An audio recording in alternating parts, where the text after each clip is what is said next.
இயேசு கிறிஸ்துவும் நானும். இந்த வேத வாக்கு ஓசியா 14:9. கர்த்தருடைய வழிகள் செம்மையானவைகள், நீதிமான்கள் அவைகளில் நடப்பார்கள்.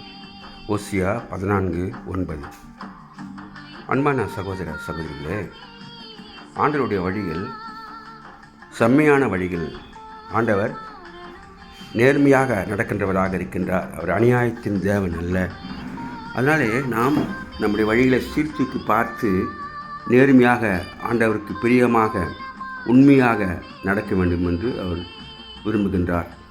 ஆம், ஆண்டவருடைய சித்தம் அதுவாகத்தானே இருக்கின்றது. நாம் கர்த்தரை நோக்கி கூப்பிடும்போது நம்முடைய வழிகளெல்லாம் அவர் காக்கிறவராக இருக்கின்றார். நம்மை கரம் பிடித்து வழிநடத்துவராக இருக்கின்றார். தேவையை சந்திக்கிறவராக இருக்கின்றார். கண்ணீர், கவலைகள், கஷ்டங்கள், வியாதிகள், துக்கங்கள், வேதனைகள், வருத்தங்கள் எல்லாவற்றிலும் ஆண்டவருடைய வழிநடத்துதலுக்காக நாம் ஜெபிப்போம். ஆண்டவர் நம்மை செம்மையான பாதையிலே நடத்துகிற தெய்வமாக இருக்கின்றார். நம் கரத்தை ஆண்டவருடைய கரத்திலே ஒப்பு கொடுப்போம். அவர் நம்மை செம்மையான பாதையிலே நடத்துவார். Have a blessed day. God bless you. Be safe.